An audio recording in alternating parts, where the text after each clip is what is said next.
The only thing constant is change. True or false? It is true in a sense, but it doesn't have to be a bad thing. Change is also transformation. Transformation is growth, evolution, evolving, growing, learning. So it can be a good thing.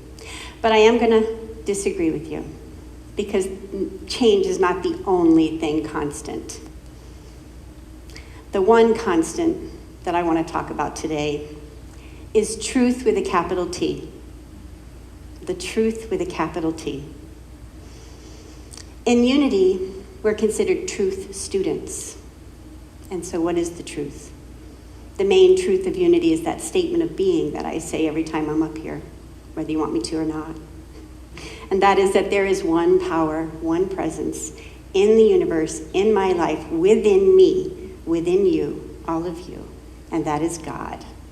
And that is good, all power, all love, all grace, prosperity, and health. That is the divine within us, and that is the one true constant. And if we remember that and we live from that, all is well. So here we are at Unity of the Keys in the midst of a little change, beginning again, yes? So I thought it'd be fun and fitting to go back and look at what is Unity. And to do that, we have to go back and look at how it started. Also, I'm in the middle of a class right now, which is called The History of Unity and New Thought, so I'm kind of into that subject.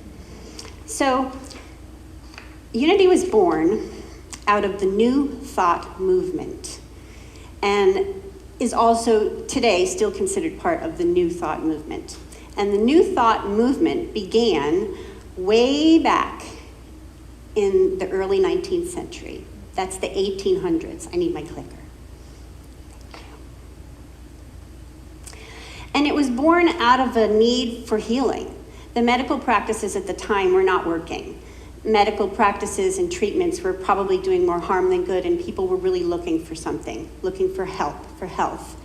And the typical old school Christianity wasn't quite working for them either, with this God who's out there and is not very nice and can be very judgmental. So we were looking for something different. So in that, I have some key people here that I want to show you. Oh, go this way. What do I click? The forward button? Thank you. There they are. I love photos of old-time people. The first one here is Phineas Parkhurst Quimby. And he was considered the father of New Thought. And these people are related in a way that's going to forward the story here. The next one is Mary Baker Eddy. She was one of Phineas's students. And she's the founder of Christian Science. The third one there was one of Mary Baker Eddy's students, and her name is Emma Curtis Hopkins. And she was considered the teacher of teachers. She opened a college for training ministers, New Thought ministers. And one of her students, I couldn't find a picture of him, but he's very important. His name was E.B. Weeks, Eugene B. Weeks. And the year 1886 is pretty important because he held a lecture in Kansas City, and he said this: "I am a child of God, and therefore I do not inherit sickness." And it just so happens that these people attended the lecture. These are Charles and Myrtle Fillmore, you know, the co-founders of Unity. And this one statement completely changed Myrtle's life. She had been told from a child that she was not well. She would never be well. She was an invalid. She was made to stay at home when the other kids were out playing. And this statement changed her completely. I'm going to my notes so I don't miss anything. It was a catalyst for change for her, the seed that sparked something different in her life. A shift was made for her. I am a child of God, and therefore I do not inherit sickness. In this book, The History of Unity by James Dillett Freeman, he writes this about her experience. In 1 hour, Myrtle Fillmore's whole outlook toward herself and her life had changed.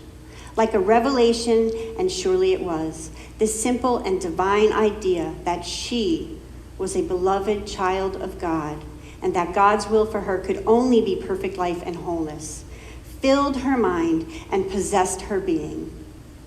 She actively began to talk to every part of her body. And she wrote, "I began to teach my body and got marvelous results.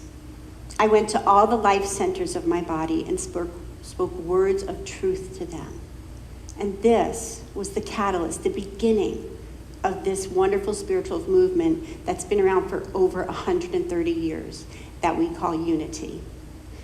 Charles was a little different in the way he learned. He took a lot more classes, he meditated a lot, and eventually all these thoughts came to him through dreams, through realistic dreams. And he explained something, and this is a lovely quote, I want to say it, and this is why he called it unity and how it is formed. Unity is not a sect, not a separation of people into an exclusive group of know-it-alls. Unity is the truth that is taught in all religions, the truth from all religions, simplified and systemized so that anyone can understand it and apply it. Practical Christianity. We've heard that before. So it's changed and grown over the years. It started out little meetings in Charles and Myrtle's house. Then they got an office downtown in Kansas City where people would come and people would send prayers and people would typewritten letters of prayers back to those people. At one point, they bought a huge tract of land, and it was a farm. Unity was very vegetarian, and they grew fruits and vegetables. They had a huge restaurant, a vegetarian restaurant, and eventually it grew and grew to be this Unity Church, Unity Village, this amazing place that it is. And they've had good times and bad times. They had a time when they just had the farm, and there was a drought. And so they started to dig wells for water. And they struck oil and natural gas. So they've had their ups and downs, and it's still going strong. So that's our unity. That's the big unity.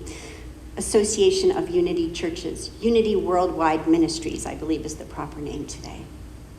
So what is Unity of the Keys? We are Unity of the Keys. And that started with this lady, Reverend Evelyn Casper. 2 or 3 weeks ago, I called Evelyn and I said, "I'd like to come and meet with you, and I'd like to talk to you and ask you, please, about how and why you started Unity." And she said, "Oh, I'd love to talk about that." So we sat in her living room 6 feet apart with our masks on, and she told me a story. Late in the 1970s or early 1980s, she was living in Key Biscayne with her family, her husband and 2 children. And they attended their neighborhood church.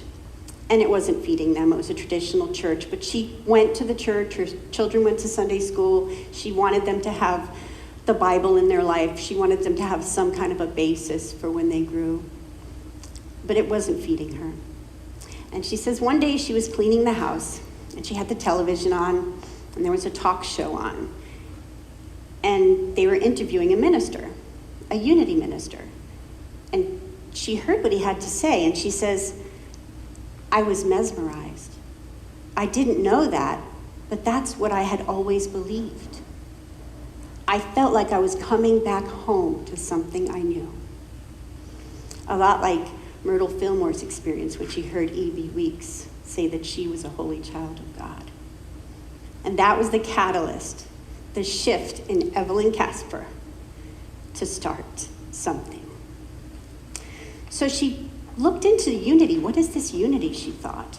And her son, Eric, was in piano lessons in Miami on Biscayne Boulevard, and she heard that there was a little Unity church there. So she dropped Eric at his piano lessons and walked a couple blocks to the Unity church. And when you walk in the church, you enter first into the bookstore before you get into the church. Smart thinking. And she started to look at the literature, and she said, "I took these little free pamphlets that they had, and I devoured it. And the next week, I went back again, and I actually bought something." And then she started to attend the church, and she became on the board. She started to take classes, and it was really a big part of her, just like many of us. have been on this road, we found unity, and it just was so wonderful and important to us. So there was a minister there that was teaching classes, a man named Charles Neal. She mentioned him a couple times, and he asked her one day, "Would you teach my class? I'm not going to be here next week." And Evelyn thought, okay. So she taught his class, and then there was another woman that she mentions, Rosemary Hatfield, and she said, "Evelyn, are you going to be a Unity licensed teacher? You're taking all these classes." And Evelyn said, "I hadn't thought about that," but I said, "Yes, I am." And she continued to take classes there, and then she went out to Unity Village, and she said it was a bit of a hardship, but she did it. And she went out for 2 weeks at a time, a few times, and took classes and became a licensed Unity teacher. And she says, and I quote, "Somewhere along there, it came to me, I didn't think it up, it came to me that I ought to start a church in Key West. It grew in me, and it became my goal." She had been visiting Key West, and then she started to come down regularly and teach classes. There was a teacher, a friend of hers named Jerry Riggs. I remember Jerry, I'm sure some of you do too. And she would hold these classes in Jerry Riggs' classroom. And 2 years later, she started Unity of the Keys.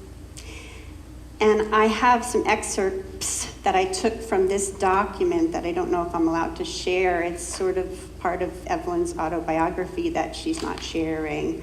So I'm going to tell you a few things about Evelyn and this wonderful, wonderful story of how we began. And one of the first people at the very beginning is here today, and that's our David Lightman. So we just have to honor you for that. I have proof. I have a program typewritten from 1986, November, and your name's on it. As the soloist. So, in Evelyn's words, and I quote, "We marked our calendar for the first Sunday in August 1984. It took a while to gather all the necessities, a place to hold service, chairs and a podium, a sound system, and some kind of means to provide music. The most miraculous development came in the form of a lovely place to hold our first Sunday service. Jerry Riggs had a connection to an Anglican priest who was holding services in a small storefront on North Roosevelt. They were happy to invite us to share their little sanctuary, their church home, right from the beginning, sharing space with other congregations. Evelyn and I talked, and we figured out that that building was most likely the building where Ben Franklin used to be, in the GFS Plaza. At that first service, there were 12 people. The following Sunday, there were only 9. A couple of weeks later, some of our friends from Miami came down, and then there were 18. We were on our way. The church steadily grew until years later, on special occasions, we attracted as many as 250 people. Unfortunately, they were only in that church for a few months, and then they had to move. And there was a time when they traveled around, and members of the church were storing cars and chairs and equipment in their cars, and they were going to various places to have their church, their Sunday service, until they finally found a storefront to rent on Duck Avenue. And I quote again about our Duck Avenue space. "It would have been easy to be discouraged by its appearance. It was one huge room in deteriorating condition. We went to Kmart and bought chairs. We used a table for a podium and set up our trusty sound system. People brought decorations. Appropriate or not, they ended up on our walls to make it more home-like. We invited our Anglican friends to use our church as they had so generously loaned us the use of theirs." Once again. A little while later, a woman named Jean Porter, one of the beginning people of our church, happened to be Suzanne Campbell's mother, put a coin down on the table at a board meeting and said, "This is seed money for a bookstore. I want a bookstore." Well, lo and behold, soon we rented 2 more adjoining shops, and renovated them to become our bookstore, office, fellowship hall, and youth ed room. I was in the picture by then. I was the youth ed director. And then Evelyn goes on in this long document to say a lot of things, but some really big memories that stand out for her as significant are, and I quote, "In December of 1986, Reverend Alan Stanley came for a Christmas service, and he inducted 33 charter members into Unity of the Keys. It was inspirational and joyous occasion." And one of those was David Lightman. I see you shaking, nodding your head. Yes, for sure. On December 31st, 1986, we sponsored a worldwide peace meditation on Smathers Beach. Over 200 people attended. We formed a big circle and had a peace meditation and joined hands and sang the peace song. This was sponsored by the World Peace Organization, and these gatherings were held simultaneously all over the world. One more highlight Evelyn noted in her reading that I got was, Unity of the Keys was incorporated in 1987 and qualified to become a member of the Association of Unity Churches in 1988. The June contact newsletter from Unity Association stated that Unity of the Keys was the fastest growing Unity church in the country with a 54% growth rate. How about that?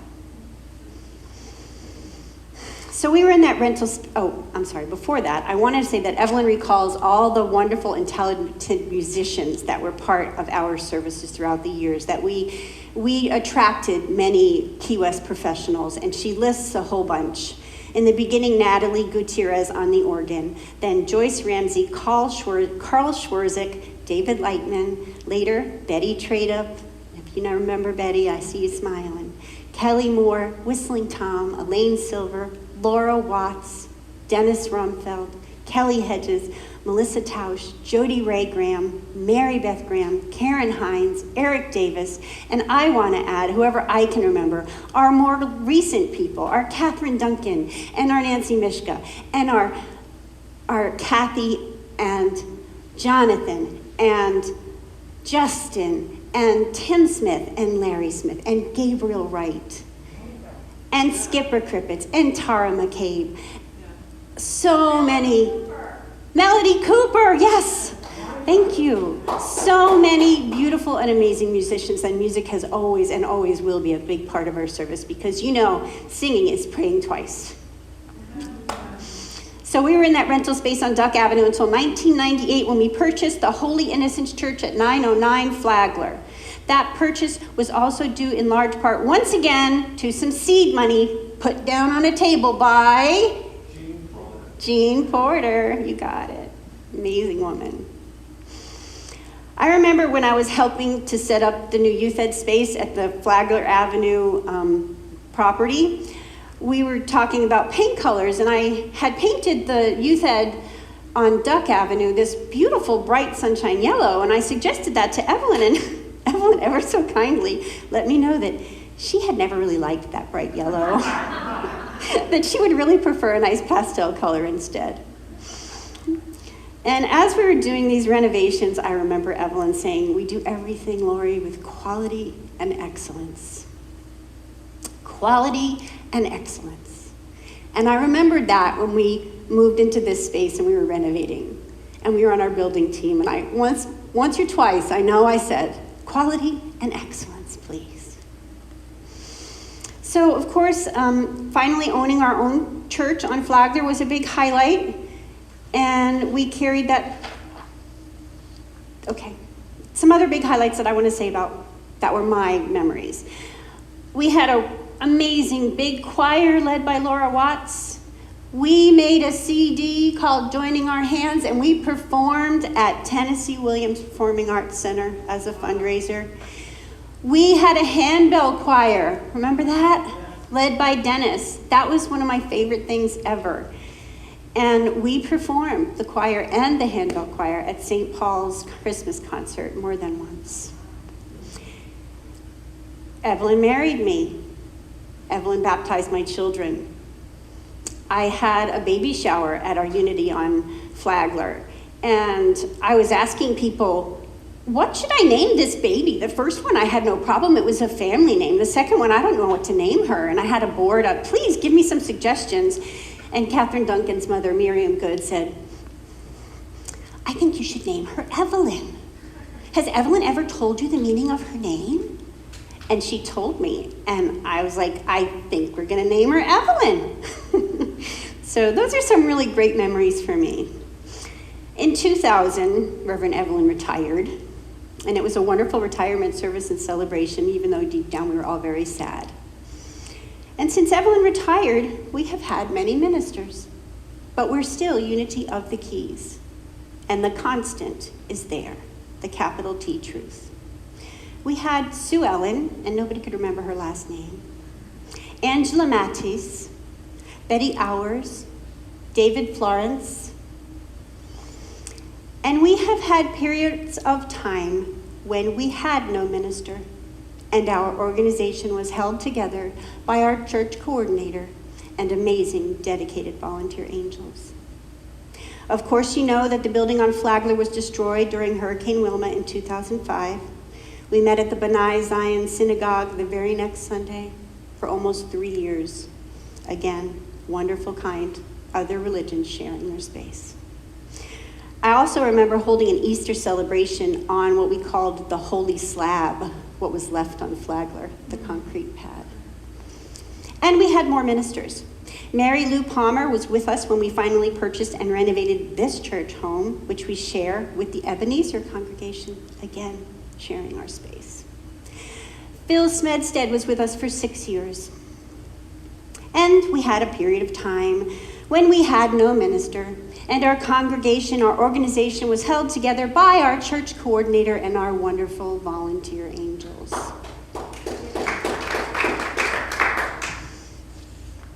And we had Debri Toms with us for a year. And then we had a time when we had no minister and our organization was held together by our church coordinator and our wonderful volunteer angels. And then we had Judy Ilya for 2 years. And now we're having another period of time when our having no minister and our church, our organization, will be held together by our church coordinator and our volunteer angels. So what is unity? We are unity. Unity is truth with a capital T. Unity is a path for positive living, a path for spiritual living, practical spiritual living. And is the only constant change? No. The real constant is our capital T truth. The real constant is the truth of the divine within us. All good, all power, all love, all strength. And that will be our constant as we navigate this current transformation of Unity of the Keys with love together. God bless you.